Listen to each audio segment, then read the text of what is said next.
सनातन धर्म की, आनेश्वर महादेव की, सरस्वती मात की, सौ संत અને સાધુ સમાજ की, ભારતની નારી શક્તિનો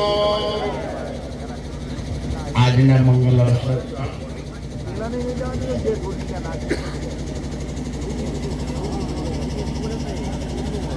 આપણા હૃદયમાં જેમનું સ્થાન છે, આપણા શિરોમાન્ય છે અને ભારતની સંસ્કૃતિનું પ્રતીક છે એવા જેમના પગલા થયા છે, એવા સૌ સાધુ સમાજ અને સંત સમાજ અને સૌ વડીલો, ભાઈઓ, બહેનો અને ભારતની નારી શક્તિના ચરણોમાં દોલતરામ મહારાજના લાખ લાખ આપણે બધા આજે એવું પહેલા સાંભળેલું છે આપણે કે શંકર તેરી જટા મેં બહતી હે ગંગાધારા. એ વખત ગંગાજી ભોળાનાથના જટામાંથી પ્રગટ થયા હતા. તો આજે આપણે સાધુ સંતો મહાપુરુષોના આશીર્વાદથી, આનંદેશ્વર મહાદેવના આશીર્વાદથી પાટણની પ્રભુતાનો વધારો થાય એવી માં સરસ્વતી ખળખળાટ ધરતી ઉપર પ્રગટ થઈ અને આપણા સૌના કાર્યોને સફળ બનાવે એવું હું પણ ભગવાનને આ સૌની સાથે રહી પ્રાર્થના કરું છું. મહાત્માઓ અહીંયા પધાર્યા છે, એમના પાવન પગલા થયા છે.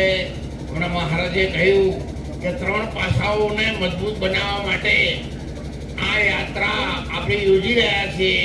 તો મહારાજશ્રીને આપણે કહીએ કે બાપુ તમે આ સાધુ સંતોના પગલાથી અને આ મુખ્ય ઉદ્દેશથી બે દીકરીઓના પાવન પગલાથી માં સરસ્વતી પણ ધરતી ઉપર ખળખળાટ વહન થાય એવું આપણે બધા અંતરથી સંકલ્પ કરી અને યાત્રા કરીએ અને ગૌ માતાની કૃપાથી આપણે એમાં સફળ થઈએ એવી ભાવના સાથે બોલો ગૌ માતા કી, સરસ્વતી માત કી, સંત સાધુ સમાજ કી, આનંદેશ્વર મહાદેવ કી.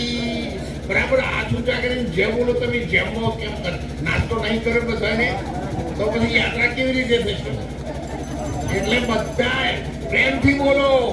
જેવી તમારી જે માં સરસ્વતી સાંભળે એટલે અત્યારે હાલત જો ધરતીમાં જે છુપાયેલા અવસ્થામાં વહન થાય છે એ તરત જ પ્રગટ થાય એવો ભાવ સાથે આપણે એ બોલીએ. હો સરસ્વતી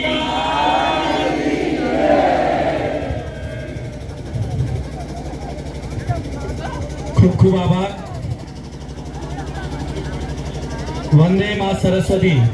મિત્રો, આપણે એટલા ભાગ્યશાળી છીએ કે આટલા બધા સંતો મહંતોની નિશ્રામાં આપણે પરિક્રમા કરવા જઈ રહ્યા છીએ.